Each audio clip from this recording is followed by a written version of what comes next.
bringing the show in? Me? Do you want to? No, you do it. Okay. Shit. What did I say last? Oh yeah, I got it. Hello and welcome everybody. It's another edition of the Bare Metal Gaming Podcast. I'm your co-host from the best coast, joined by the man in the Midwest, Mr. Tim. What's going on? Not much. I'm the co-host with the most host. Ghost. The most ghost. The ghostest. Host. The mostest. With the most moist cake. Awesome. It's just not. That sounds awful. Yeah. How's it going, man? Good. I'm slightly bummed. I was torn when we were doing the intro because it's like, well, you either do the professional bit or I could just start with, "Hey yo, Chico." No. You'd be like, "What's up, fuckers?" Yeah. Or I could come in YouTuber style or Twitch streamer style and be like, "What's up, my dudes? Smash that subscribe button, ring the bell." Yeah. Remember, like and subscribe. What's up, my dudes? If you like the video, drop a like on it. Yeah. And tell me what you think below because I totally read the comments. Oh, got some Sunny D, some purple stuff. Yeah. Oh, Sunny D. Dude, you're getting a Dell. Oh, I'm out of. That's it. I'm out of 90s stuff. Yeah. God, that stuff works so well with like YouTuber culture, though. It really does. Dell should bring that back. Just kind of like a retro thing. Like, dude, you're getting a Dell. And I think that guy like has gotten arrested multiple times in strip clubs, so it would be really funny now. Oh yeah. I've heard about that. Yeah, I'm not an expert or anything, but his life's a goddamn mess. Dude, you're going to jail. Yeah, dude. Somebody's had to run about rape charges. Oh, damn. Somebody has to have made those jokes by now, I'm sure. Yeah, well, I don't know. I've not heard them, and certainly I have my thumb on the pulse of the youth movement. So yeah, it's new to us. So I think today we've got some fun stuff to talk about. The main course here is going to be talking about our biggest disappointments. I was going to say our biggest disappointments. I caught myself, and then it sounded like I was going to say dicks. So no, our biggest disappointments from over the years. Which is actually the top one is probably my dick. I'm sorry. I shouldn't laugh.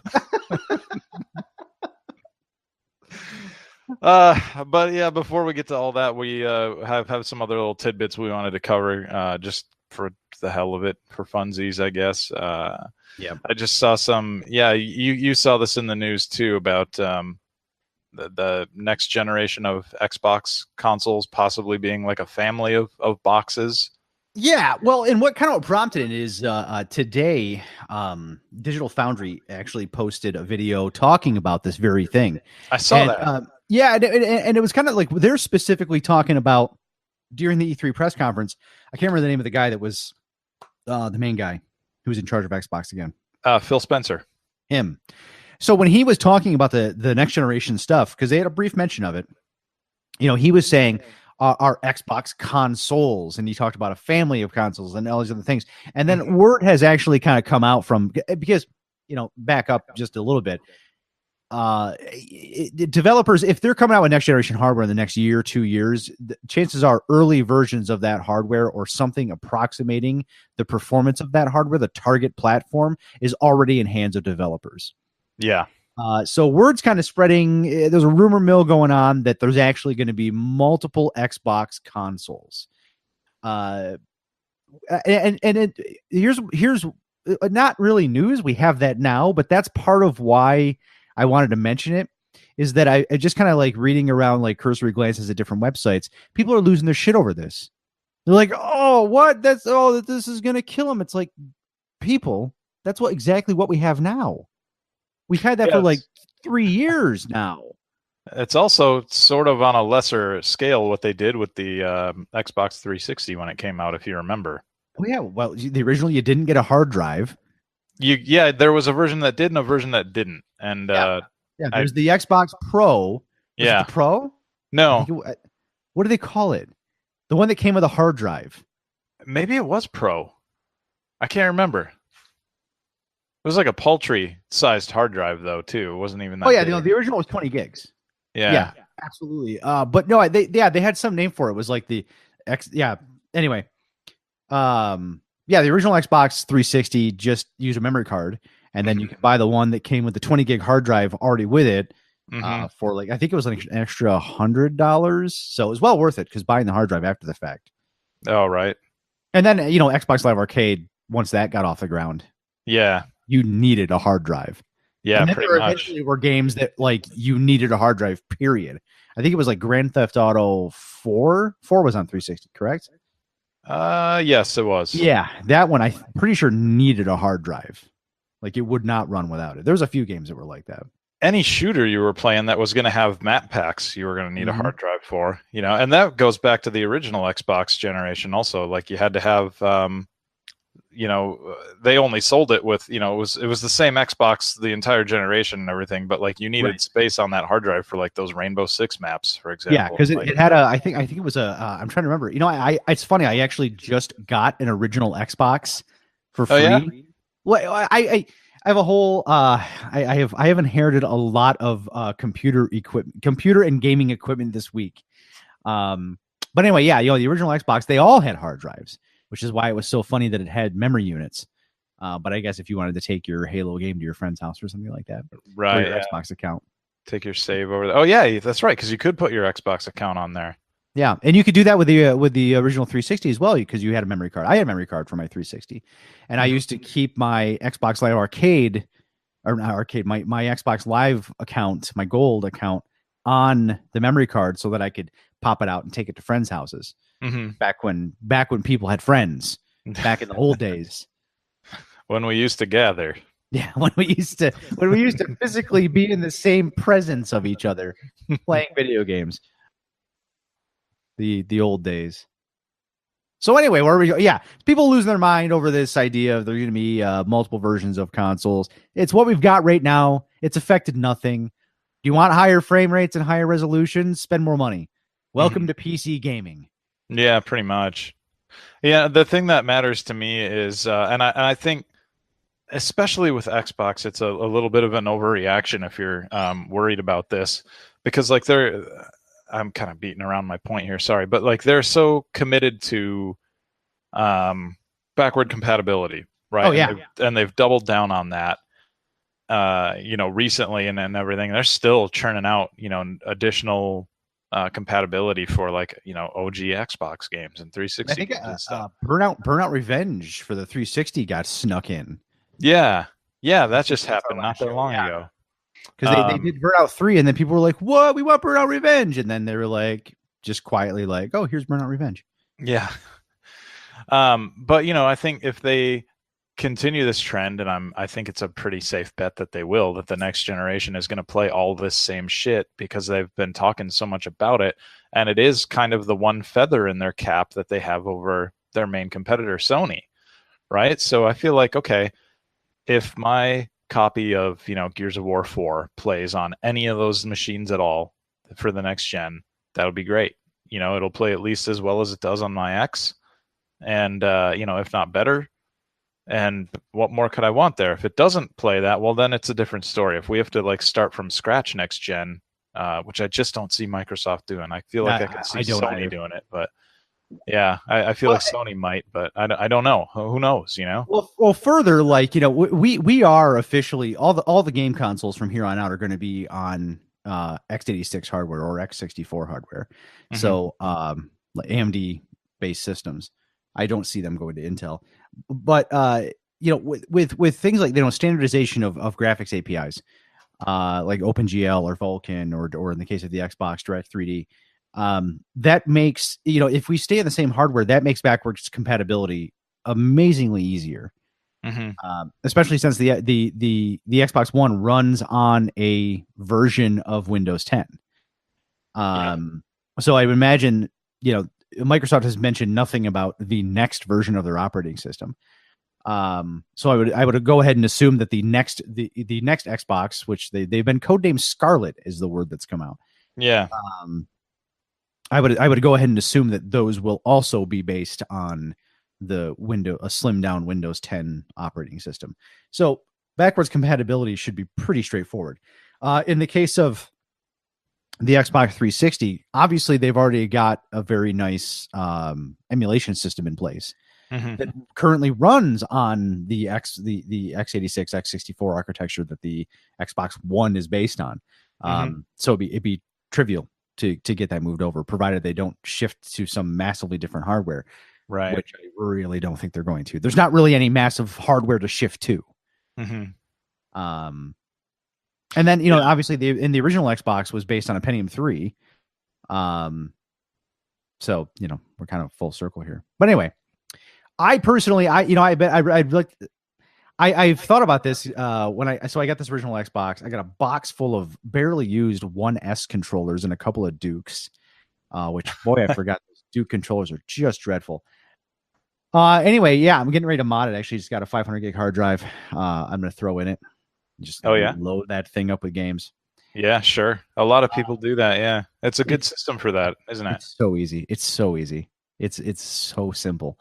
I mean, all of those consoles of that generation are very, very simple. The PlayStation 2, if you have a fat PlayStation 2, popping any IDE hard drive, I put a 250 gig IDE hard drive in my PlayStation 2, my fat, and just load games to the hard drive and just play them off the hard drive. Life is so much simpler that way. That's cool. You're just like, I want to play a game, and you just hook up the console, and they're all right there. You don't have to drag discs out. Yeah. But anyway, what I was getting at is, playing this original Xbox, I realized something. You know, back in the 90s, I was a Sega fanboy, just hardcore. And I know that, the GameCube was like, after the Dreamcast died, I bought a GameCube, and I was like, I'm making my stand. I'm going to be on the GameCube. I was like, F Sony, they killed the Dreamcast, because I wasn't smart enough to realize that no, Sega themselves killed the Dreamcast. Sure. And then the Xbox came out and it had all these wonderful Sega games on it. And it was kind of like the Dreamcast 2 we never got. Yeah. And I've realized over the years, I still to this day, I think I'm a bit of an Xbox fanboy. I don't know what it is.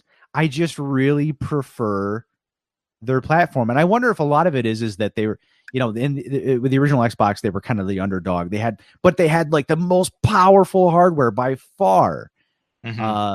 But they were running, they were in second place that generation, the 2000 eras.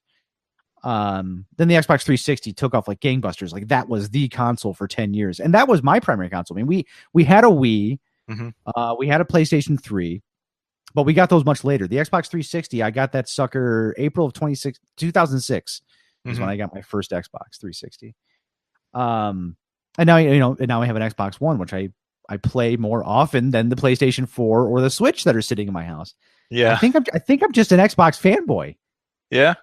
And not out of any, I don't even know why. I think it's just more like brand. Is it brand loyalty? I don't know what it is. I like Xbox consoles. It's weird. Yeah, I think they've had slick hardware over the years, and you're somebody who has an appreciation for a nice piece of hardware. That is true. Yeah. I do love a good hardware.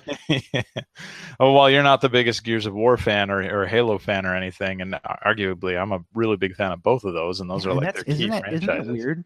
Like and I've tried to revisit Halo. I'm actually thinking about revisiting Halo. Now that I have this Xbox I'm about to mod the hell out of. But I don't know if it's going to hold up for me, You have an Xbox One X, so I would really, really recommend, if you're going to play Halo, I would recommend getting the Master Chief Collection. I know it has a lot of negativity surrounding it, but a lot of that is the online game. A lot of that's gotten patched out from what I understand. They're still working on it. I'm not totally up to date on where they left off or where they are at this moment, but I just know that like there are still problems, and they have like a roadmap for 2018 that they're still on. So, but the single player is solid. Yeah, the single player, which is why I have it, and all I really care about. Because, dude, I'm not going to touch online. The people who play Halo online are fanatics. Those are the only people still playing it. Are the people who are so fucking good they're going to crush me. But I love the Master Chief Collection is a really nice package for that. If you want to play the first two games, you can switch back and forth to the original graphics and then back to the enhanced graphics, like on the fly. No like pausing or anything like that. saw that. Digital Foundry did a fantastic wrap up of like They the did. best way to play Halo. Yeah. And that was kind of what John arrived at was the Master Chief Collection on the Xbox One X is the way to go. And I did totally install. So it's funny. I have Halo 1, I have Halo 2, I have Halo 3 for the Xbox 360. Because I have gotten them all for free at different points in my life. Sure. And I've never sat down and played them for any period of time. Halo 1 and 2, I have a pretty straightforward, easy answer. The biggest is I did not get an original Xbox until 2004, right? And by that time, Halo had kind of come and gone. Halo 2, I was like, I'm not really feeling it. I was very into PC gaming. I mean, I always have been since the mid 90s. PC gaming is my primary platform.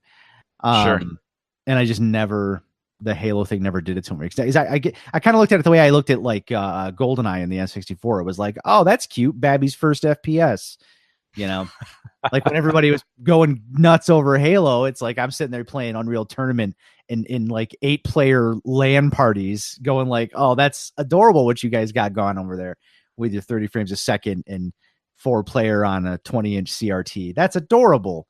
Hey. When we were playing Halo at my parties, we had bigger than a 20-inch TV. We had, we had 32-inch TVs probably, maybe even 40s at my one friend's house. I can't remember what he had exactly, but I just remember afternoons of 4 of us playing with like a couple extras waiting their turn, like rotating in and out as if we were at an arcade machine. Lots of takeout pizza and lots of strawberry milk. Those two things together are not a good thing. That is not a fun I don't know, man. That was pizza, where we were at. strawberry milk. Yeah, everybody thinks the ideal gamer drink is Mountain Dew, but it's actually strawberry milk. See, I haven't had strawberry milk seriously in a long time. Oh, I don't blame you. It's kind of gross if you think about it. I probably wouldn't like it anymore.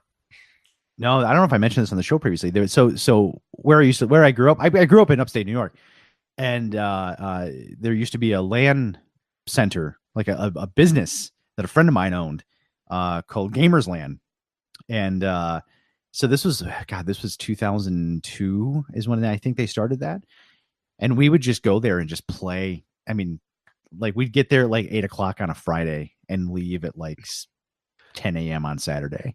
I think you may have mentioned this in one of our earlier shows.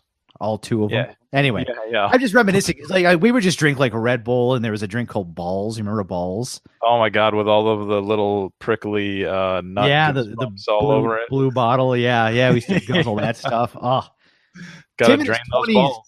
Tim in his 20s could have handled that. Tim pushing 40 would die if he lived like that. Oh my God, I know, right? So yeah. My treat tonight is I'm drinking a Diet Coke. That's my big fucking treat tonight. Oh, man. Tasty. I've got some chocolate in front of me and a mango LaCroix, however you prefer to say it. Yeah. Old people's drink. No, shit, I got to edit that out. The young people listening will be like, what? Fuck that. And they'll turn this right off. Old people. Yeah, I was drinking Monster Assault actually earlier today. What kind of, I had a LaCroix taste like fruits with depression. Yeah,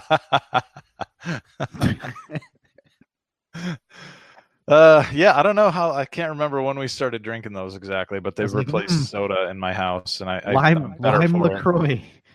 Tastes like a combination of sadness in my grandma's basement. All right. So moving on. We talked for a while about the Xbox thing. I guess I never really officially weighed in on my opinion, but yeah, I'm in agreement with you. I think, that's what we have now. It's not really a big deal as long as they, my big complaint when we were worried about this, like a few years ago, when there was this talk of like consoles switching to like the phone model where there was like a new thing coming out every year or two. Yeah. The concern then was that it was going to be like starting from scratch and your library was going to have to, start over again, and they'd be selling you remasters every generation. So like, your copy of The Last of Us, you'd be on like your fourth edition of it to keep up with the console or whatever. You know what I mean? Yeah. And I don't think we're going to have that. I think we're going to have games that just scale. If they're And smart, yeah. they'll just release patches for it, Yeah, if they're smart. What's funny with the current, like with the current like upgraded, because right now we have the amateur and pro versions of all of both consoles that are out there, the major consoles. I think it's actually the PS Poor and the PS Pro. Sorry. And, but it's funny. The situation's reversed, whereas like the PlayStation Pro, you're kind of hard pressed to justify. There's not a lot of games that take huge advantage of that.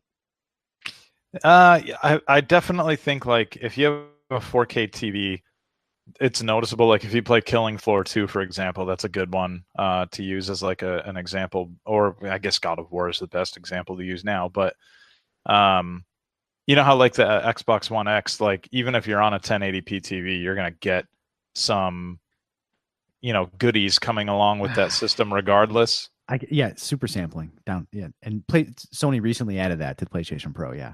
Oh, did they? Okay. Yeah. I wasn't. But the major difference is that like Microsoft is very much targeting native 4K, whereas the PlayStation Pro is very much a 1440p system. It's not a huge difference, but it is a difference. But it just seems like Microsoft is pushing the Xbox One X as the premier platform, and then the One S is the games will run on it, but they're going to run it like we're targeting the One X. Like the One X is that's the superstar. Sure. Get it there. Whereas Sony's very much like the PlayStation 4 amateur is still their target system.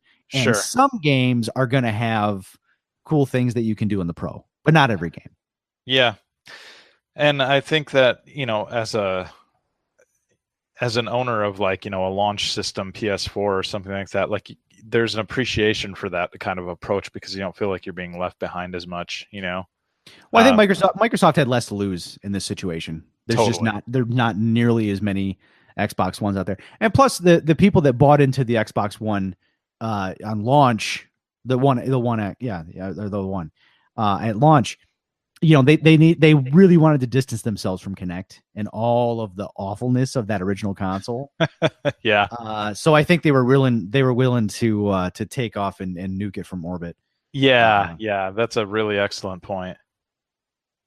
They're still fighting those battles now, like you still hear about people talking about like, oh, I heard you can't play used games on that thing, you know?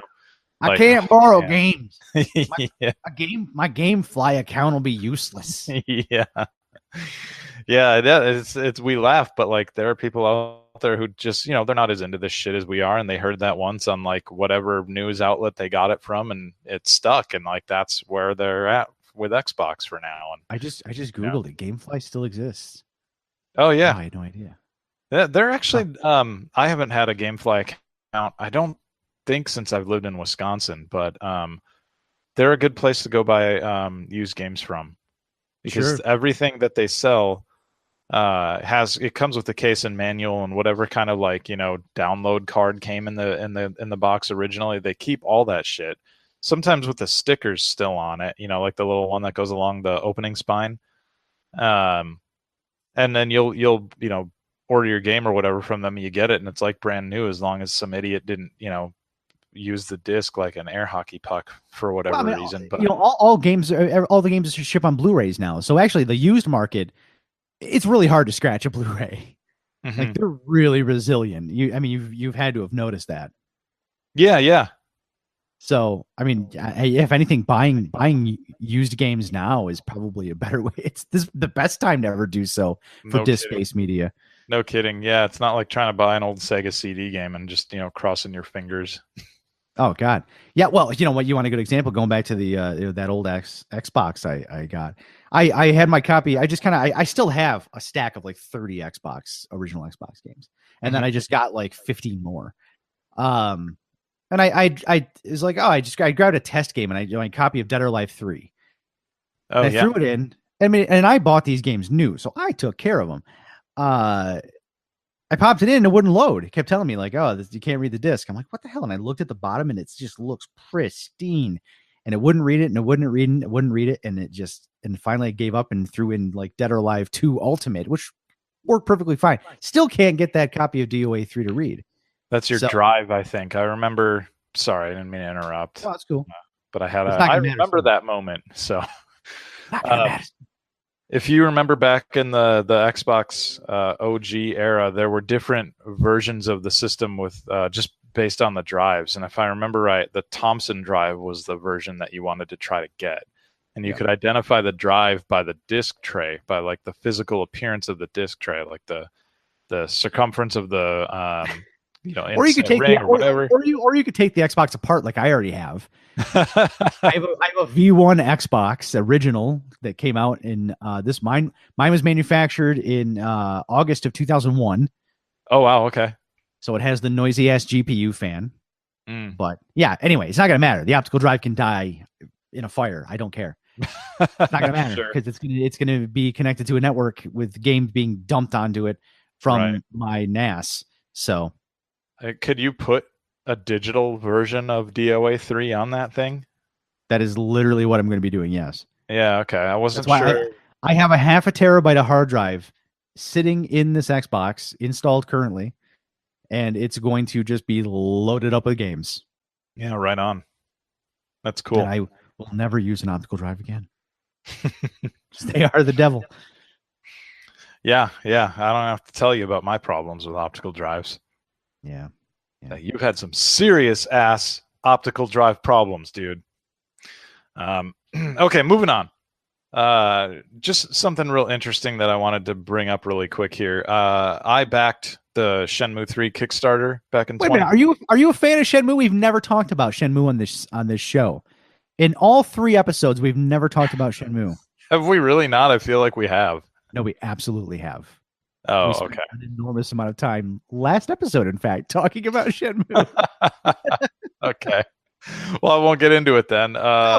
Please do. It's news. It's news. Am I so old that my memory is that shit already? I don't remember what we talked about last episode. Oh my god. Okay, so yeah, how you grew up with that? You grew up.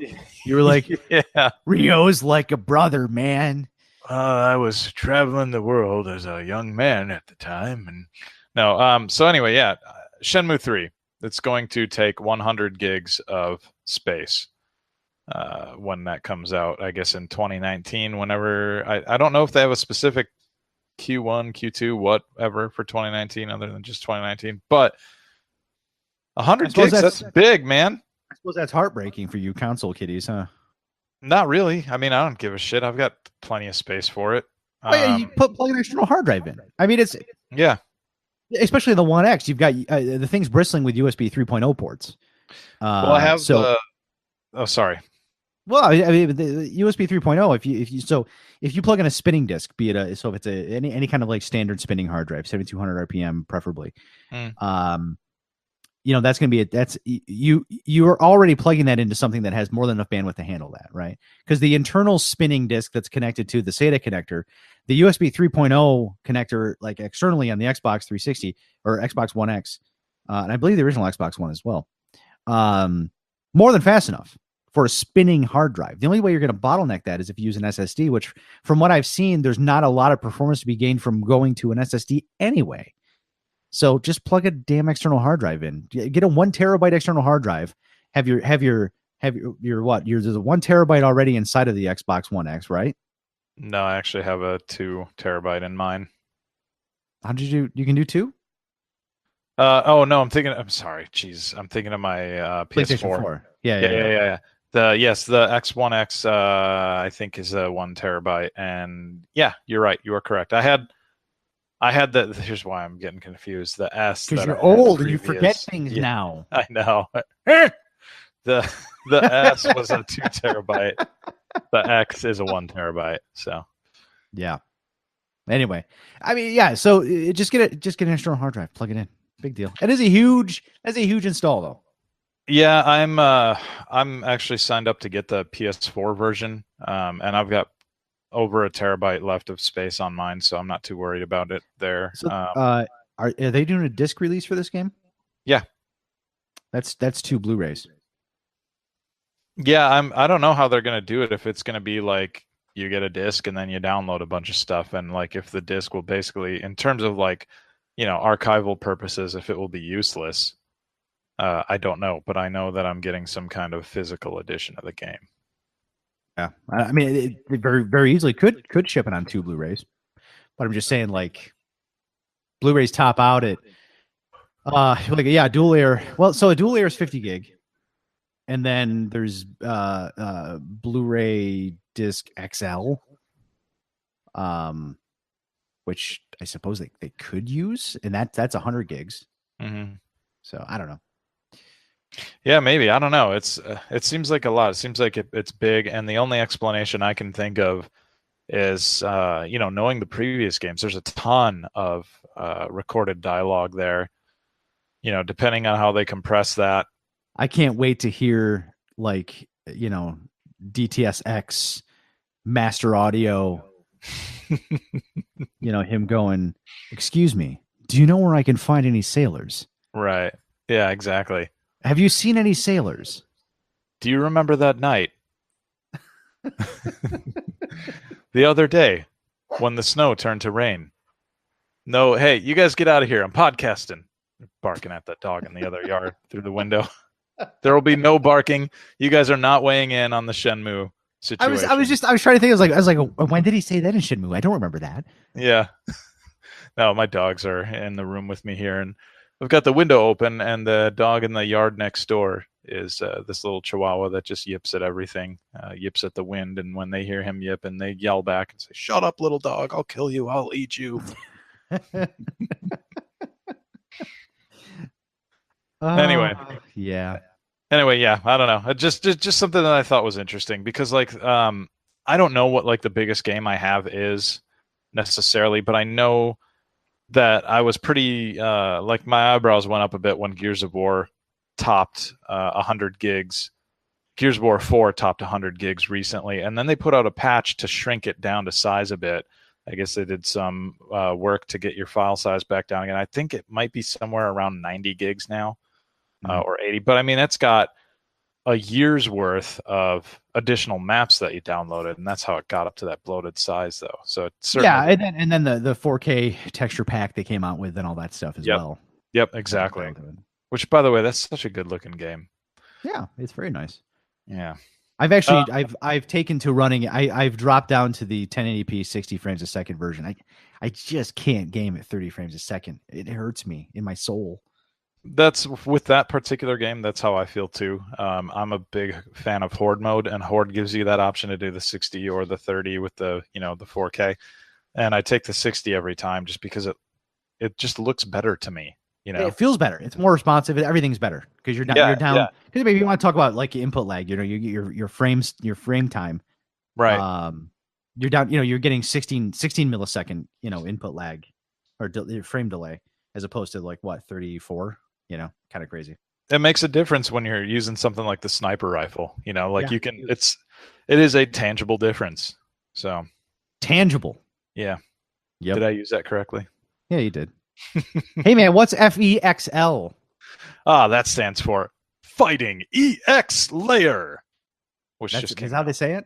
Yeah, that's how the announcer says it. I mean, I can't do it quite as well, but it is that classic English loud announcer voice.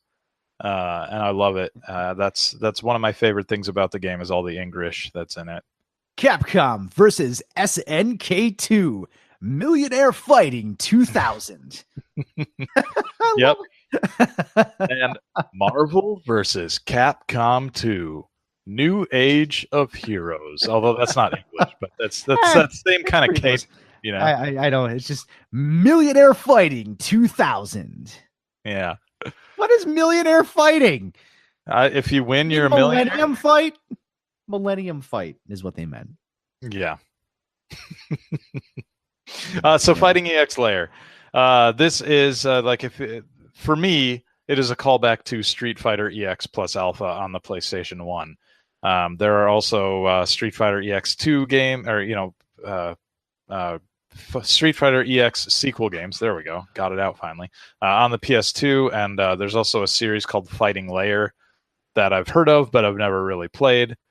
But they all share the roster from Fighting EX Layer. There's these characters that are not Capcom characters. They're Eureka characters, apparently, and I remember them from that Street Fighter EX plus Alpha game, and I liked them a lot back then. They're fun. There's characters like Skullomania, Doctrine Dark, or D-Dark as they call him now, Blair, who is this chick with awesome, powerful thighs. Like, I guess Chun-Li is that too, but Blair has just kind of something about the personality that I always dug. And she's got a bodyguard who is a big-ass pro wrestler who is as big as Zangief. But anyway, yeah, Miles is excited. He's like, plug that shit in. I got to play some Fighting EX Layer right now. So didn't Arika, the developer, did they do Street Fighter 4 for Capcom? Street Fighter 4? I feel like they worked on. Did they work on Street Fighter 4? They worked on something. I'm not up on my Arika history. All I know for certain is that I don't think they've developed their own game like entirely by themselves the way that this game is since 2000. What was that game in 2000? It's been like 18 years since they did their own game. Fair enough. Yeah. But they're a really tiny studio now, or so they say, right? And I think, that comes through if you are watching them on like social media, for example. Like, they've got an American account set up to talk to people on Twitter, but English is not that person's first language. And they're talking about different things like how is your connection speed and stuff, and it's all like they're trying their best as this game launches to kind of get a feel for how people. They're like, person's like, help, my ping times are too high, and they're like, Millionaire Fighting 2000. Yeah, exactly. And now actually they're like, Skolomania is very strong. Oh no, you just went full. That's my best impersonation of him when he does his win pose. That's exactly what he says. He says it just like that. I may not have the tone down exactly, but that is what he does.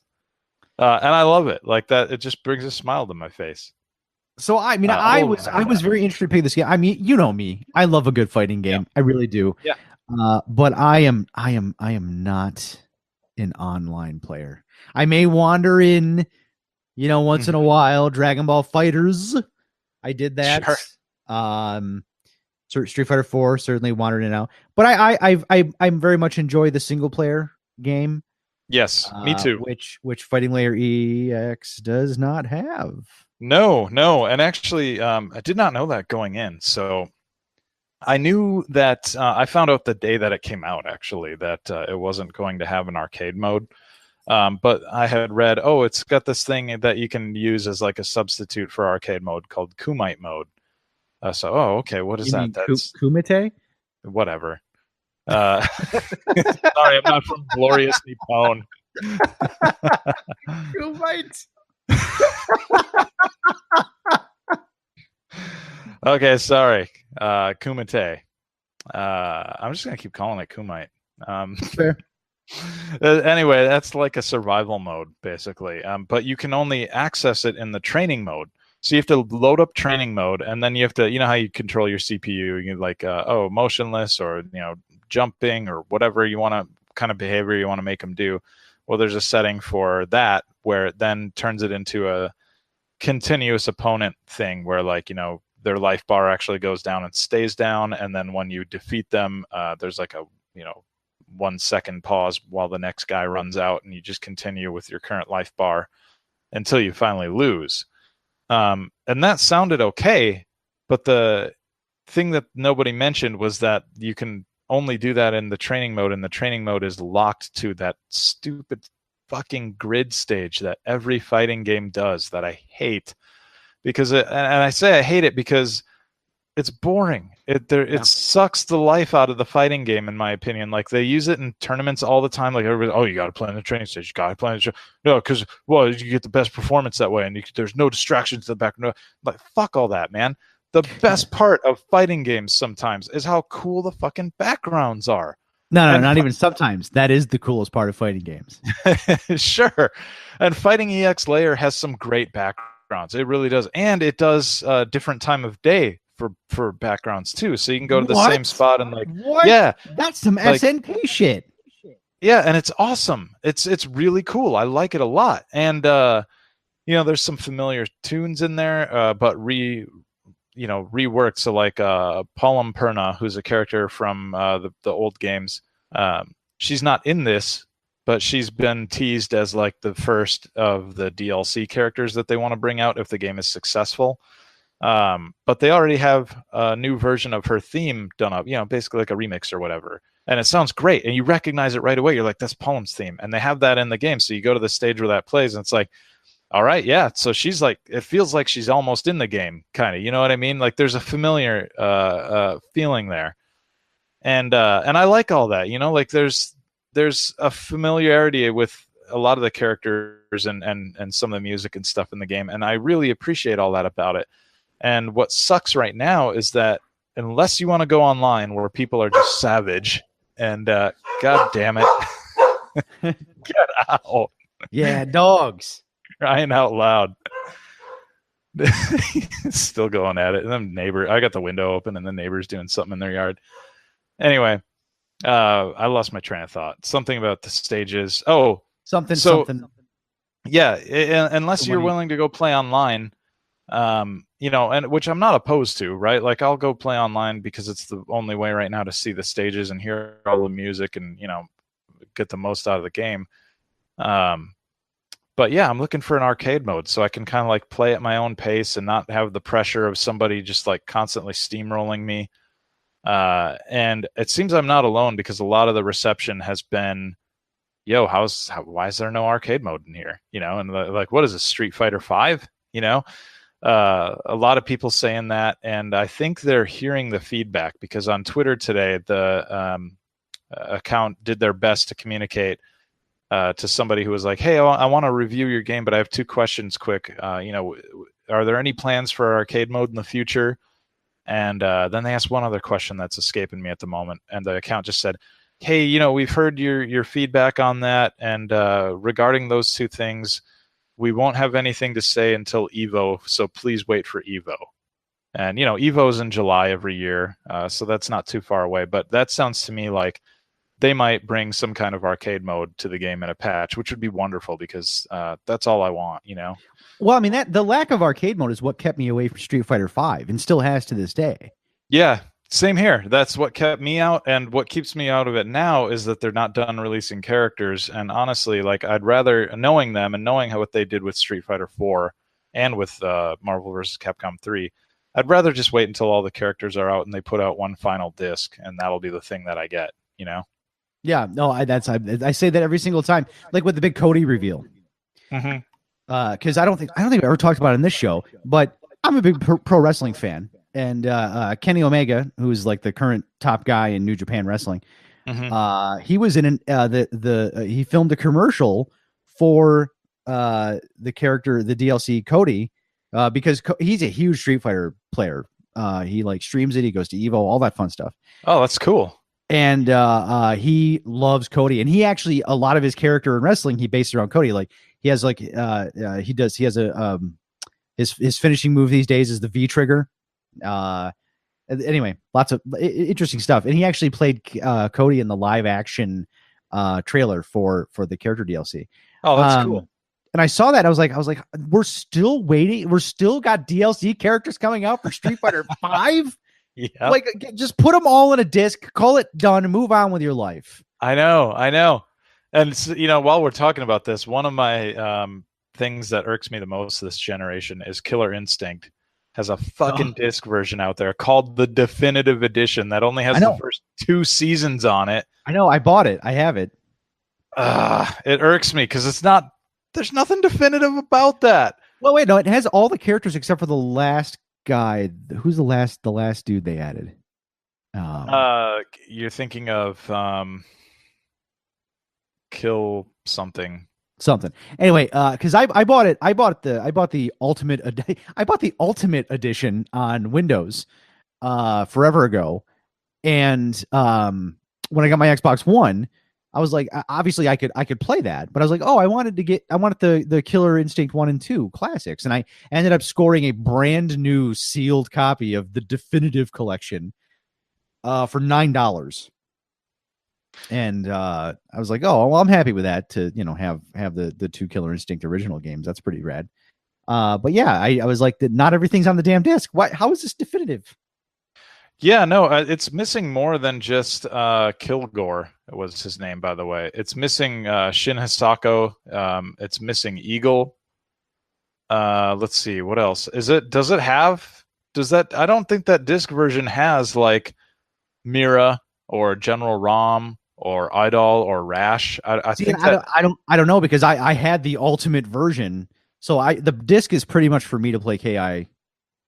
So I have all of that stuff already. So I guess I didn't okay. notice. Okay. Yeah, I remember seeing that they were putting out a disc version of it and that it wasn't going to have everything on it yet, and that just pisses me off to no end, because especially because honestly, Killer Instinct is I can't decide if it's my favorite fighting game of the generation or not, but it's up there. It's like a contender, you know. And I love it. I love it a lot. I think I'm trying to think like what other fighting games have been around this generation. um so you've got Tekken 7 as an obvious one. Which I still haven't gotten. You should check it out. Geese is in Well, there. well, I know that, and it's another one of those games where it's like I'm holding off because I want to wait till there's a final version. But I've actually it's funny we mentioned this. The Steam while we record this, the Steam summer sale is happening. Oh yes. And Tekken 7 is $19. Mm-hmm. The deluxe edition is 30. I don't And know. that has the season pass, I imagine. Yeah, I guess. I don't know. I don't know. This is why it's so confusing. I just want to buy a game and have characters that I can play as. That's what I want. Yeah, all of the characters. Yeah, totally. And that's why I'm so confused, because I'm like, all right, if I buy the deluxe edition, what am I getting? All I can tell you is right now, for Tekken, there is just one more character coming. They haven't announced who it is yet, but I know that they've had Geese, they had Noctis from Final Fantasy, and we're waiting on the third one. So whoever that is, and then that should be everybody. And Eliza is she was for like pre-orders only, but I know she's also available, and I think the season pass covers her. But if you pre-ordered, there was like a timer or something on her. Ah, shit, I don't know. Don't quote me on that. This illustrates beautifully why I don't buy Yeah, these games, because it's so confusing. If I give you $30, what am I getting? Or more importantly, what am I not getting? I'm sure they break it down for you in the description, don't they? I don't know. I'm not reading it right now. Yeah. But it's anyway, King of Fighters 14. We're talking about best fighting games of the generation. I'm going to go ahead and say that Killer Instinct is the one I've spent the most amount of time with. Previous to that, it was definitely King of Fighters. Like last generation, my fighting game of the generation, and I know a lot of people are gonna be like, it's Street Fighter 4. Street Fighter 4 was fantastic, but I'm gonna say King of Fighters 13. I spent so much time with King of Fighters 13. Yeah, I like King of Fighters 14. I know that 13 last generation. Yeah, I'm saying 14 this generation. Oh, okay. 14 was good. I've got it on the PS4, but I don't really play it much. I should get it on Steam. It's $30. But again, what am I getting? I'm not getting anything. Yeah. Because like, what's the difference between the deluxe pack and the regular pack? Oh, and then there's the ultimate pack. What am I getting? Idea. I don't understand. I got the day one edition, and I bought one DLC pack for $20 that gave me 4 characters. I don't remember who they all are other than Rock. Have that Rock and Whip. Whip is in there. And then I still have yet to get the second pack, which has Blue Mary in it. And I've been meaning to get around to that. I need to put that game back in. It's such a good game. I really like it. I just kind of shelved it a while ago and haven't gone back to it. But that is one of those games that, like you said earlier, SNK games, great backgrounds. I like it.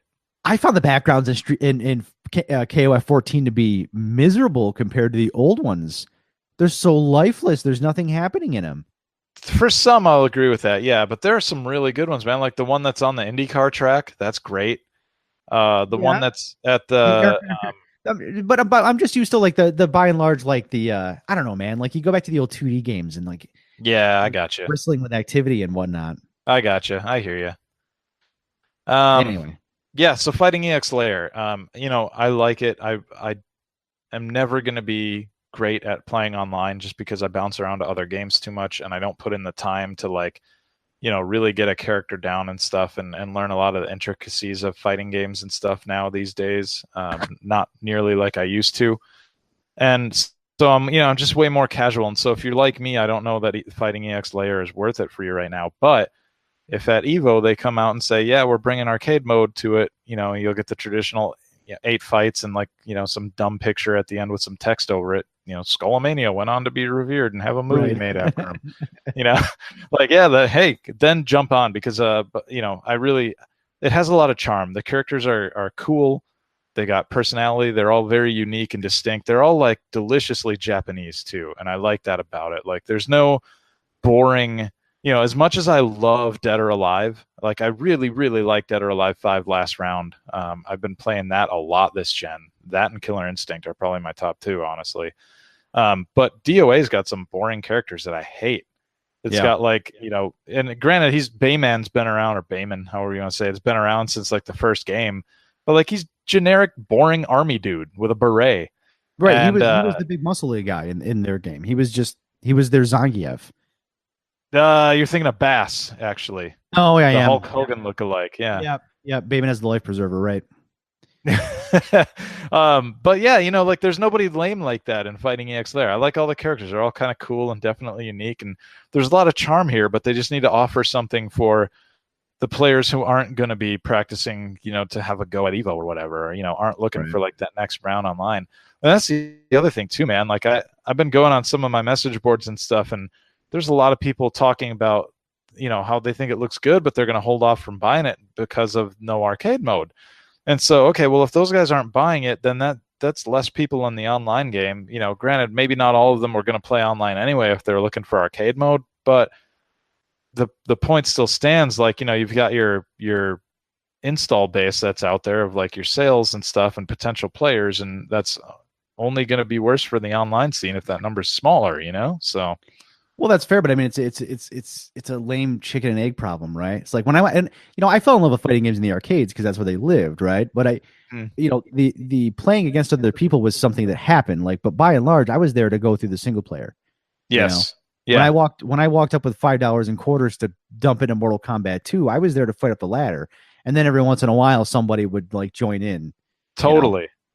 That's what I always went to, man. I want to, you go to the arcade to play Mortal Kombat 2 because you want to fucking make your way to Shao Kahn. You know what I mean? You don't want to like fight some shithead who just keeps doing Raiden's over and over and over, Yeah, totally. That's all. I've always been that same kind of gamer where I you want to go see the sights and hear the sounds and like experience, the world that they've built for you there. For me, it's never really been about the competition, with like a few exceptions. Like I got really into the competition for Soul Calibur 2 and really, really into it for Marvel vs. Capcom 2. Those were the two games where I would go to the arcade just seeking opponents. But, at the same time, I also took my time with those games playing it alone and like being able to appreciate the stages and music and characters and the voices and, the battle cries and stuff like that. And like just all the little nuances that are there that you can miss when you're just locked into trying to read an opponent all the time, Right. So, yeah, but yeah. I don't know, man. I don't understand people needing to seek out competition in video games. I guess I feel like I have enough competition in my life, professionally and everything else. It's like video games are my relaxation time, Sure. I don't know. I know I'm not representative of everybody, but I'm just like that's where I get the big divide between myself and people are like, oh, you don't really play a lot of new games. Like, no, dude, I do play new games. I have every console in my house. Like, I own more consoles. Yeah, like, I'm talking like if someone was talking to me, they're like, oh, you don't play Overwatch. Like, no, I don't play Overwatch. And they're just like, oh, you must not love video games. Like, no, I love video games. I'm like, I can guarantee you, I own more games and game systems than you ever will. But I am disconnected with modern gaming because modern gaming is 100% competitive against other people. I mean, you can't say 100%, dude. I know okay. I understand there are examples like Gears of War, right? You got your Witcher 3s. You got your, you know what I mean? You got right. And those aren't really my style of game. They never have been, right? Sure. I'm a Twitch arcade kind of player, and those kinds of games have gone to the online against real people. Mm-hmm. I don't know. I hear you. I hear there is a bit. I mean, like the biggest game in the world right now is Fortnite, and that is entirely based around fighting against other people. And it's an interesting example to use actually because I enjoy Fortnite because of these limited time modes that they do. Ever since it came to the Switch, I've been enjoying it recently, and I will even play it on my Xbox One X sometimes too, just because I just feel like I'm in the mood for it. They do this 50 versus 50 mode, Yeah. and I like that because all the pressure isn't on me to be like, getting a ton of kills and be like the big stud with the big swinging dick out there. Like I can play a more supportive role and I can work at a slower pace and like, I I can build at my pace and that kind of thing. And like while other people are going off and like fighting on the front lines and stuff, I'll hang back and like build what is our base. You know what I mean? And like that's fun for me.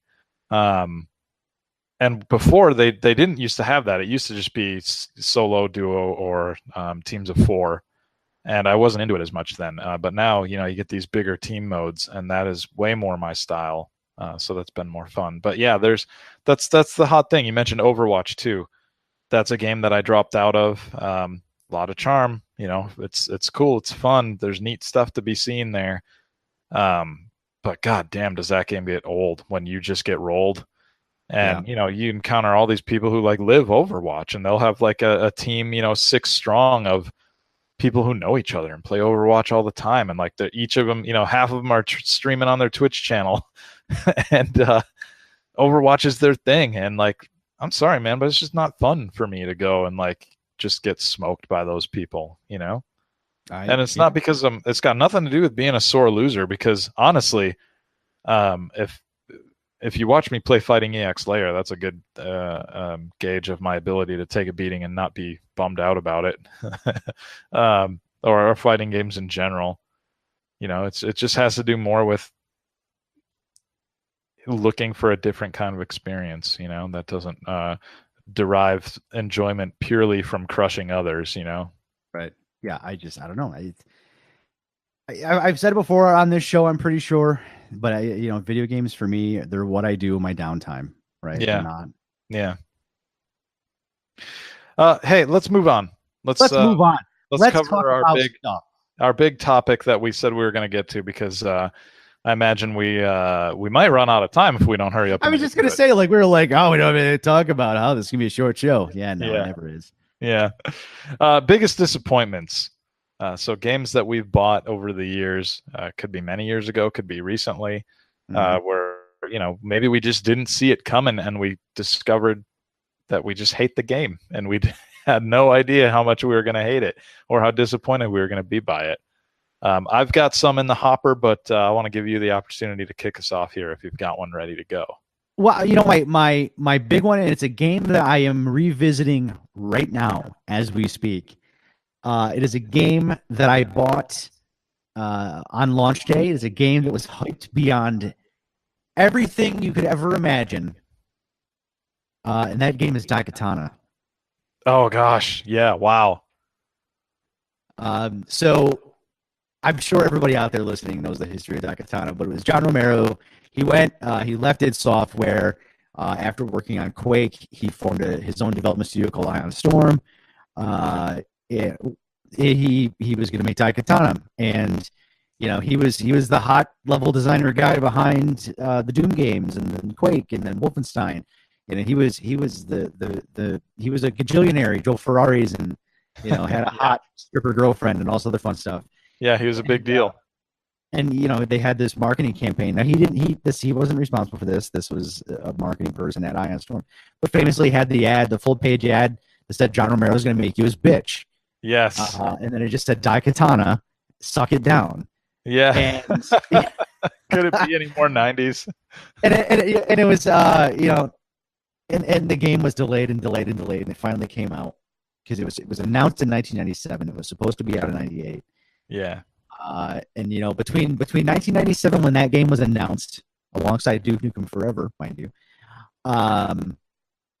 between that game being announced and when it actually came out in 2000, we had Quake 3, we had Half-Life, we had Unreal, we had Unreal Tournament, It's like we had these amazing games. Yeah. So when Daikatana finally came out and it had, just awfully just dated graphics. It had this AI buddy system that you had. It basically turned the entire game into an endless escort mission because you had these AI bots that were air quote helping you, and you had to keep them alive. And if they died on a mission, it was game over, and you could only have so many saves. It was just a hot mess. A lot of bad decisions were made. Mm-hmm. And I bought it launch day, and this was back when the electronics boutique that I frequented, you could still return games. Very brave of them. And you tried to bring that one back, and they were like, "No, we got too." No, they took it back. They knew me. Yeah. I bought it. I was like, I wasn't expecting a lot, and I didn't even get that.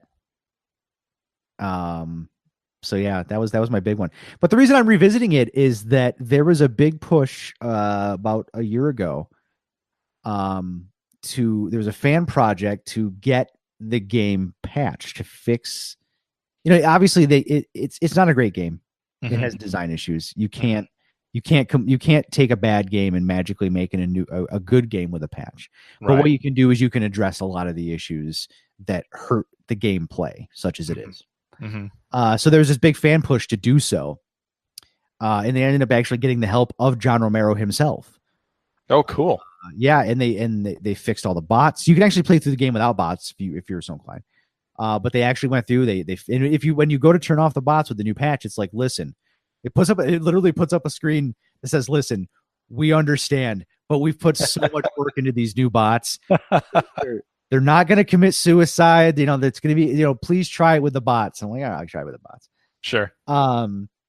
It has full 4K support now with anti-aliasing. Wow. It works on Linux and Mac OS now, which is kind of crazy. No kidding. So they put a lot of polish into it. And like I said, is it still a mediocre game? Absolutely. It's a completely average game. There were so many FPSs that came out in the late 90s, early 2000s, and this is just one of them. Is the best praise I can heap on this title. But it is fun to go back and revisit the game that disappointed me so much. Yeah, looking at it now with a little bit of nostalgia. So yeah, I'll let you out of that. Yeah. Oh, sorry. No, I was just gonna say I could totally see, wanting to take advantage of something like that being available, because like even sometimes like even the games that we like, we'll go back and play years and years later, and they're not exactly as you remember them, right? And so when you have a situation like this where something gets enhancements, suddenly those enhancements make it closer to the thing that you actually remembered playing back then, Right. And actually another one that I actually played, I played a PC game once. I played Vampire the Masquerade Bloodlines on PC. Had the same kind of treatment where fans after the fact went back and addressed a lot of that game's like notorious issues, and made it look better than it ever looked, and did all of this great stuff to it. And I was lucky enough to be able to play with all those enhancements on and stuff for the first time, just because I was looking for some 90s vampire nostalgia, and I was like, I hear so many good things about this game all the time. It was on sale, I think.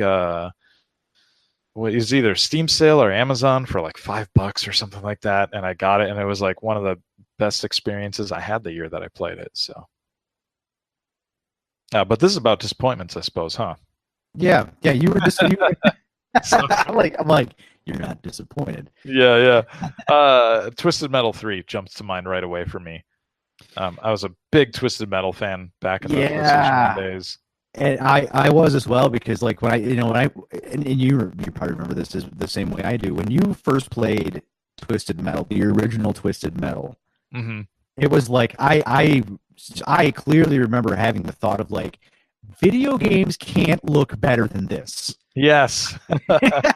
I was, because like you imagine like you're like, oh man, like I'm in the middle of the city, like it's such a sprawling metropolis, like oh look at these graphics, and like really you go back and it's just a bunch of warpy, shitty textures that's like gonna blow away. Yeah, totally. Yeah, so coming off of Twisted Metal 1 and especially 2, man. 2 took everything from 1, turned that fucking knob up and snapped it off. Yeah. I was really excited for 3 because, like you, big fan of 1 and 2, right? And I had the same experience. It's so funny that you mentioned the graphics thing because that was exactly my reaction, dating back to the original PlayStation Pix demo disc that came with the launch systems. There was a video on that disc of Twisted Metal, and I remember watching that video so many times before the game came out and just thinking, like, I can't get over how good this looks, you know? But yeah, Twisted Metal 3 came out, and it you know what stung the most about it, too, was I was also, in addition to being a big Twisted Metal fan, I was a giant, and still am, White Zombie fan and Rob Zombie fan. Yeah. And I'm not... Yes. Yeah, I'm not as much of a Rob Zombie fan anymore, but I will always love that era. I will always love, like, you know, the 90s Rob Zombie and White Zombie stuff. And so Twisted Metal 3 had him on the soundtrack, and that was really cool. I thought, you know, I was like, oh, wow, you know, it's 2 of my favorite things coming together. And, you know, it was a new studio. It was 989 Studios taking over the franchise from Single Track. And, you know, I did not know going in that it was like, you know, brand new engine and the physics were going to be all different. And like, for example, one of the big problems that the game had was you could get your car overturned where you'd be essentially be like a turtle on its back, unable to flip over. You had to keep smacking the shoulder buttons to knock it back over. Yeah. And it wasn't fun. And a big part of it was like the broken, shitty physics and stuff. And it lost a lot of that arcade, you know, that like user-friendly arcade feel that the first 2 games had, where, yeah, you can get blown to shit, but you can also, like, mostly feel like you're in control at all times. And so to have to surrender that in Twisted Metal 3 was a big blow. And then, you know, all the hype, really, just, you know, my hype was so big. It was through the roof for that game. And then to be, like, not even as good as the previous game was just such a huge disappointment. And then, you know, adding insult to injury, Twisted Metal 4 came out. And again, going back to the well with the Rob Zombie stuff, they made him a playable character in Twisted Metal 4. So I was like, all right, yeah, I'm in, you know. And it was just so bad. And the endings were bad. They improved, you know, for 3 and 4, by the way. And in 4, they improved some of the physics complaints that people had, but it was still like, you know, it just couldn't hold a candle to those first 2 games. And it was just such a disappointment, you know. It felt like there was a lot of lazy design at play too. 4 had a killer soundtrack though, man. 4 had Cirrus Back on a Mission on it. Or no, not Back on a Mission. Shit, what is that song that was on there from Cirrus? I can't remember. I don't think I've ever actually played Twisted Metal 4. I think I owned Twisted Metal 4. The last Twisted Metal game I played was Black on the PS2. Oh, yeah, a lot of people like Black on the PS2. I liked it too, but it wasn't. I don't know. I liked it. I did like it, but it wasn't Twisted Metal 2 for me. And the series has never really been the same since Twisted Metal 2, in my opinion. Although I did really like the PS3 game, I just wish they would have not focused so much on online play. Yeah. But anyway. Another one for me, I'm going to skip over a couple of the ones that I had listed here, and I'll just jump to Primal Rage coming home, because that was... You're a big Primal Rage fan. Big, yeah, man. You know, I remember going to the arcade the first time and seeing it, the first time I saw it in the arcade, rather, and just like, you know, it was on one of those deluxe cabinets with the huge screen, and like the sound just boomed through the whole room, right? And you'd have these, you know, they nailed the sound of the dinosaurs landing every time they would jump. Yeah, it's just like really satisfying. Yeah. And it would just reverberate through the whole arcade in that deluxe cab. And when that came home, like the characters were a little bit too small. You know, the sound effects weren't all arcade perfect and stuff. And then, of course, you had the loading issues and stuff. It's just like, man, we've got this PlayStation that's like the most powerful thing. And you know, They can't give me an arcade perfect Primal Rage. I just remember being so disappointed with that. Yeah, I mean, really, the only reason they couldn't was, the technical reason is lack of RAM. Really, because the arcade ran on hard disk, right? Right. Much like Killer Instinct and other games of that era, they ran on a hard disk. So it was able to access the hard drive to load stuff into memory pretty quickly.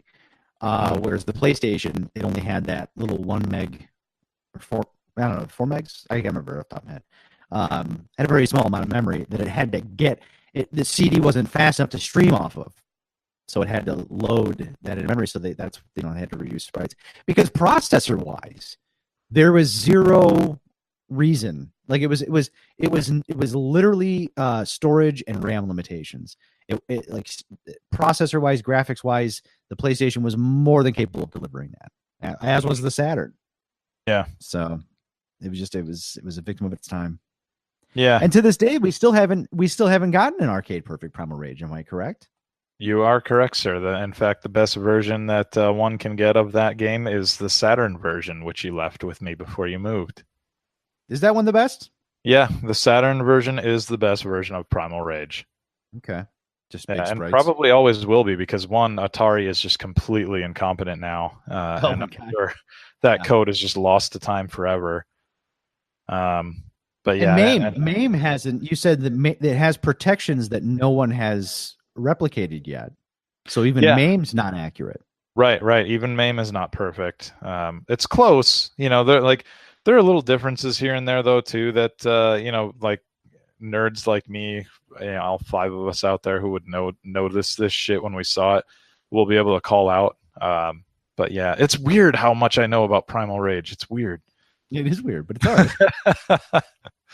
But yeah, I like that game. It bugged me for years because it became like the butt of a lot of jokes at some point, as if it were a shitty game.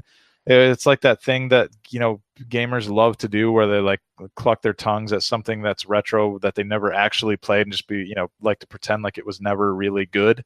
Right.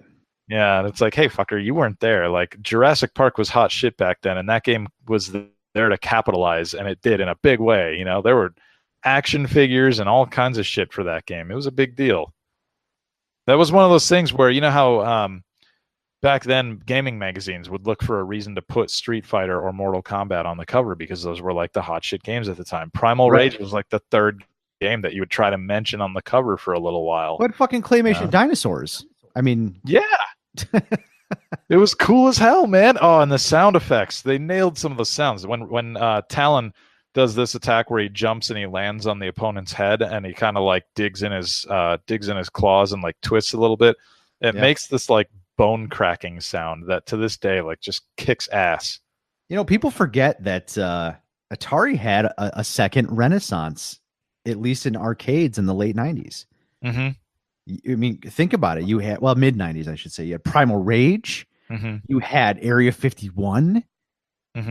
You had Maximum Force to a lesser extent, And you saw those everywhere. They're still everywhere. You can still find Area 51 / Maximum Force arcade cabinets out there. Hell yeah. Movie theaters are more often than you find like Time Crisis, which is a crime, by the way. It should be copies of Time Crisis or cabinets of Time Crisis out there instead, but whatever. Well, like in games in general, I mean, are just the perfect arcade experience. You cannot have at home anymore. Yeah, that's true. I can, because I have a basement full of CRT television sets, but I'm fucking crazy. Right. I was always that kid too. I had some light guns at home over the years, but I was always that kid that never minded playing those games with the controller. It just never bugged me. Like, yeah, it's not quite the same. Oh. But I don't like not quite the same. It's not. It's like, dude, it's not even the same sport. Hey, man, I've Time Crisis 2 on the PS2, right? And I play that with a DualShock because I don't have a light gun for my PS2, and I don't have a CRT to play it on. But I know if I load that game up, I'm still gonna hear the guy go action, and the gunshots going off and stuff, and I'll get to ride on the boat and shoot at that stupid boss that's got the Gatling gun, and you shoot the other Gatling guns off of his boat. And like there's that scene where like you're in the alleyway and the music's all like and it goes action. It's all quiet, and then it like picks up like 5 guys come pouring out of different doorways all at one time, and this dude rappels down on the rope and you shoot all of those fucking guys. And your partner's at the other end of the alley and you got to try not to hit him. So you're gonna laugh, but when the original Time Crisis came out on the PlayStation, I got a copy. My friend, my best friend at the time actually bought me a copy for Christmas, which was really cool. Mm-hmm. And I loved it, but what I missed about the arcade was the pedal. Yeah, you were supposed to use the button on the side of the gun. Did you make a pedal with your controller? So we didn't read the manual because that would have been smart. But so we accidentally discovered that yes, if you plug a Player 2 controller in, you can step on the buttons. And it acts as a pedal. And you would have thought we discovered fucking fire the way we were hyped about that. Yes. Oh, I love it. I can picture it. And what I ended up doing is yes, I built a pedal. I had this shitty, because back then, you couldn't afford, you didn't buy multiple first-party controllers. You had the one that came with the console, and then you had a shitty Interact controller, which is what you had. Right. And, so I had this shitty Interact controller, and we took that and it was fucking just super gross. Like with the electronics knowledge I have now, I should just build one of these myself. But what we did is we took 2 planks of wood. I can't remember what we used as a spring mechanism to pop it back up. But basically, when you stepped on the wood, it just bonked the buttons on the controller. That's all it did, and it acted as our pedal. Oh, that's awesome, though. I love that. That is like some kid ingenuity shit right there. Yeah, I think it was a gate hinge, a spring-loaded gate hinge, if I remember correctly. Oh yeah. Because if you reverse it, like the pressure is always against it, and you just keep your foot on it. So I remember now. If you took your foot off, the board would flip and go flat, right? Because you had to keep your foot on it. Sure. To keep the spring tensioned. Yeah. God, that's something I haven't thought of in a long time. Whereas now it's like I could buy like some just jank control pedal with a micro switch in it, and just like put a headphone jack in the side of a controller and run a mono wire, and easy enough. Sure. I love it. Anyway, we are not talking about things you're disappointed with. This is just no, that's okay. Yeah, we got off track. I'll tell you what, here's a game I was disappointed with. Okay. And this was the fault of video game magazines, specifically Die Hard Game Fan. And for anyone listening, all one of you, magazines were the gatekeepers of totally. Of what was cool. Totally. And so let's go, wind the clock back to it's 1995. Little Timmy had gotten his Sega Saturn.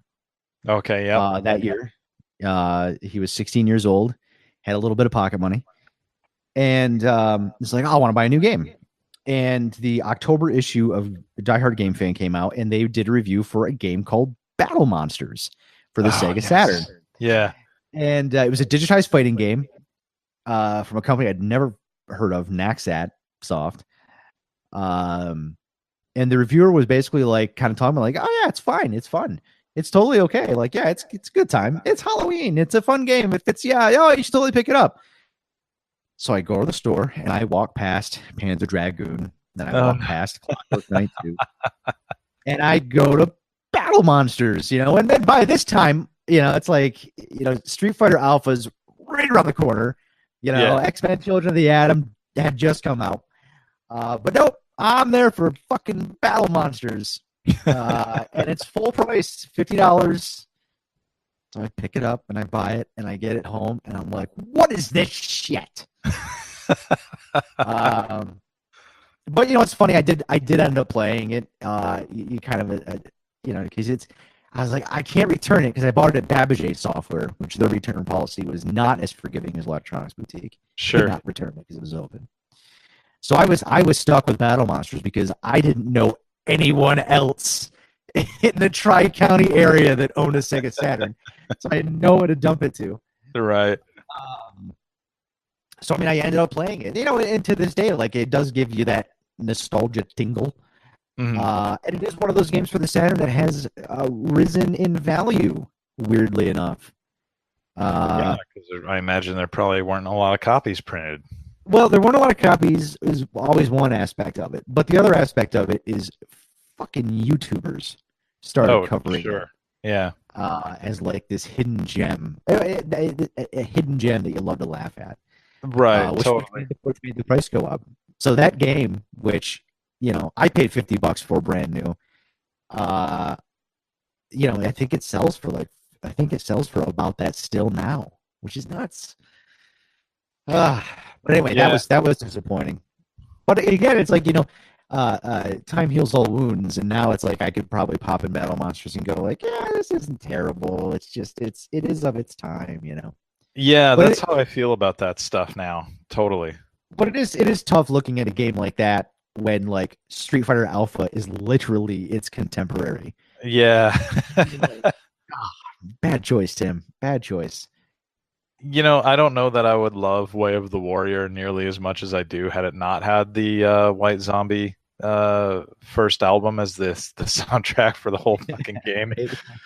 But as that game warts and all, like I like that thing now. I liked it 10 years ago, I think, when I actually got to like have it in my house for the first time and play it for a while. And it was because like I just kind of have a little bit of a nostalgia for the era where like some developers were chasing the idea of digitized characters as this like kind of groundbreaking. That was the future. Yeah, totally. It was like, well, we want these things to look like movies. What's more photorealistic than literal photos? Yeah.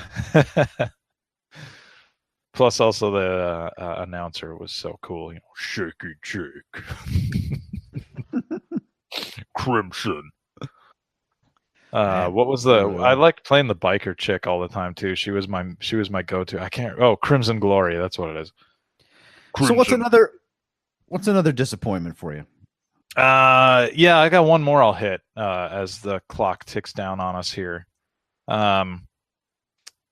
Nightmare Creatures 2 I bought on the Dreamcast and was disappointed with that just because it seemed like it had just like a bunch of, I don't know, problems with being mediocre, right? Like it just wasn't the step up from the first game I was looking for. It had really slick production. And again, there's some kind of trend where anything that's got Rob Zombie in it apparently this sucks. is like the third game this episode. I know. I've got a deep history of zombie games, I guess. I was excited about that one, and it just didn't deliver. And it was one of those games that, I really liked the original Nightmare Creatures. I found it just this perfect mix of like beat 'em up, but also kind of scary. Like it could catch you off guard and like give you a jolt sometimes. It was if I remember correctly, that was at the time that was a pretty game on the PlayStation. Like it had an atmosphere, which a lot of PlayStation games didn't have. Yeah. It wasn't the best looking game in its day, but it wasn't ugly. It was, I don't know. It had atmosphere, like you said. It nailed that part of it. Well, that you just reminded me of the next game I'll talk about where I was disappointed in it. Okay. Well, no, if you I don't want to interrupt you. If you're. Oh, no. I mean, there's really not much else to say. It wasn't Nightmare Creatures 2, just, slick production, some hot shit music act tied to it at the moment, and then like just mediocre all around. So that was disappointing. But yeah, you go. Well, I want to hear yours. Well, so similar situation where it was like you were taken in by the production values of it, right? Mm-hmm. Taken in by videos or seeing gameplay of it. Mm-hmm. Was the Lost World Jurassic Park for the PlayStation. Oh, okay. Where it had remarkably high production values. It had an amazing lenticular cover of the T-Rex bursting through the logo. That was pretty rad. I still have my copy. I love it. And it had graphics that, going back to 1996, I think, when the game came out, it was a looker. Like it looked fantastic, and it had the John Williams music. It was just perfect. Mm-hmm. Until it wasn't. Until you actually played it, and you realize like it had sloppy, gross controls, and and that was the game where it's like I was really looking forward to checking out, and I got it. It was another one of those I paid full price for. Yeah. Because I mean I'm huge Jurassic Park fan. Was not a fan of Lost World. I Lost World the movie. I kind of did the same thing as I did with like Star Wars Episode 1, where I was like, when it came out, I was like, I gotta watch this. I love the first Jurassic Park so much, and I go to the theaters and I watch it, and I'm like, was that a bad movie? No, that wouldn't. Huh? And then I'm like, I better watch that again. Like, yeah, that might have been a bad movie. I'm gonna need to see that again. Yeah, I did the same thing. Did the same thing with Episode 1. But yeah, the game was a bit of a letdown. I mean, but again, I still have my copy, and if I return to it these days, it's nostalgic. But yeah, I don't know. It's just titles that are just a lot of these games they just revel in their mediocrity. Yeah, yeah. It's no different than a lot of games now. Sure. But we live in a time now where a game like that would find its audience because of online, and they could sell it for a lot less money. They don't have to go through the trouble of putting in a disc and sure, charging as much for it. So yeah, definitely. Since you mentioned Jurassic Park really quick, I'll just mention the Sega CD game. I had the Genesis Jurassic Park. Yeah. Really, that's a great game, right? It's fun. It's fun. It does not hold up. Sure. No, it hasn't aged particularly great, but in its day, it was really impressive. And, you'd turn on the Genesis and the T-Rex head would pop up. Sega. But the Sega CD game, I didn't see, anything about the game. We pretty much bought it sight unseen. Because my dad and I were just, into Jurassic Park and everything. And, you got that Genesis game? Well, this is a CD version. It'll be even better. Yep. And it was like nothing I'd ever played before. It was, closer to something like Myst or Riven or something like that. These static screen games where you like click on a thing and then it transports you over here. And, you get like a brief video of you traveling down a road before you get to the next screen or something like that. And just, wow, it just was not at all what we expected. And I don't think I played that for more than like 45 minutes before we figured out that we were never going to play that again. I'll tell you, man, outside of Jurassic Park on the Genesis, and I would dare say the recent Jurassic Park game that just came out. I forget what the subtitle is, but it's Jurassic World, rather, not Jurassic Park. The Park Builder game that just came out. Oh yeah. I would say Jurassic Park's never really had a very good video game history. The Sega shooting arcade games were good. Oh yes, I forget about those. Yeah. Oh man, Lost World. Yeah. Was there just one or was there two? No, they did a Jurassic Park game too. That ran on the Sega Superscaler hardware. That was incredible. Like it was like Alien 3: The Gun. Same gameplay too. Yeah. Konami did Jurassic Park 3, which was also a light gun game, but not very good at all. Yeah, I never played that one. I definitely though remember. Yeah, and you're right. I did play two different Jurassic Park games too, because and each of them were the one where you would sit in the full cabinet. Yeah, Lost World, the arcade game is amazing. Yeah, I actually had that game in the arcade I worked at for a few years, so I played the fucking shit out of that thing. Yeah. But, no, I was just going to mention, speaking of like, being just kind of like taken in by the screenshots, Jurassic Park on the 3DO, similar situation where the commercials had this, like, you're walking through a maze and then like, oh shit, it's a raptor. And then like this scary photorealistic, like, cause it's literally like a photo of the raptor, sure. Jumps up on the screen and screams at you and slashes. And then, and like, that was the commercial. Yeah. But then you get to the actual game and you realize it's an interactive encyclopedia, and that whole maze thing is like 0.2 seconds, and that's all it is. Oh, what a bummer! Yeah, it was shitty. What a bummer! Yeah, and you mentioned earlier rather that gaming magazines were very much like the gatekeepers to these games. But I should point out too that a lot of the times these games would come out before the issue would hit newsstands, right? Or you'd even get a review like the next issue after the current one with the actual review or something. So it could be a while, and that's how you run into these situations where like I didn't know anything about Sega CD Jurassic Park, and we just bought it sight unseen. So oh well, can't win them all, I guess. We could almost do a whole episode about this very topic. Yeah, we could. We really could. Maybe we should. I think we should. I would also like to do a whole episode where we talk about arcade games, because that is a well that I think we could draw from for quite some time. We could totally do. I could totally do that episode. Yeah, let's do that episode. Let's plan that for next time. We'll do an episode on arcade games. Yeah, absolutely. Hugo approves. All right. Thanks, Hugo. All right, so let's wrap it up. We're going long. Yeah, we are. Let's call it. Thank you, everybody, for listening. Again, my name is Andrew. You can check me out on YouTube under the username Uno Il Nino.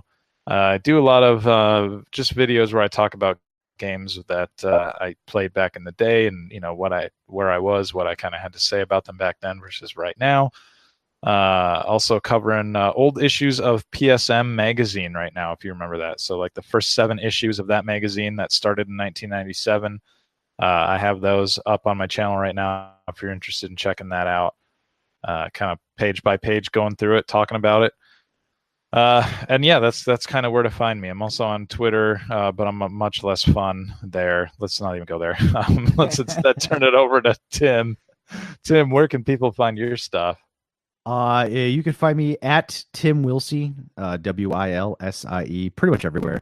Instagram and Twitter are probably the two main ones. I would recommend Instagram because I write and draw comic books, and then I also post a lot of photos of old computers and video game systems. My collection of both is quite extensive. And actually, it's funny, I didn't talk about the show, but the comic book studio that I'm a member of, we were doing our cleaning, just trying to make some room because we're pretty packed full of stuff. And we literally had like an archive of people's old computers. And I went through it and I was like, I will take all of them. And they were just looking at me like, what? I'm like, and like, there's like Power Mac G5s, Quicksilver Power Mac G4s, an original Bondi Blue iMac, just piles of old PC parts. I'm like, I want all of this. So I have all of it. Like whatever I don't keep, I'll recycle. But it's sure it's gonna get picked over parts. And then in that bundle, one of the founders of the studio was like, he emailed me on a Saturday morning. He's like, we were cleaning out the garage and I found my old Xbox collection. And he's like, we were gonna take it, and take it to Goodwill or whatever. But then he was like, I know somebody that might want this, and he emailed me, and I'm like, yes, I'll take him. God damn it, But yeah, they know me really well. Now, whenever there's anything like even remotely old, they do know the rules though with computers. I'm like, it can't be just anything, right? It has to be if it's too new, it's useless. But those are sweet spots, Like if it has to be old enough to be interesting. Yeah.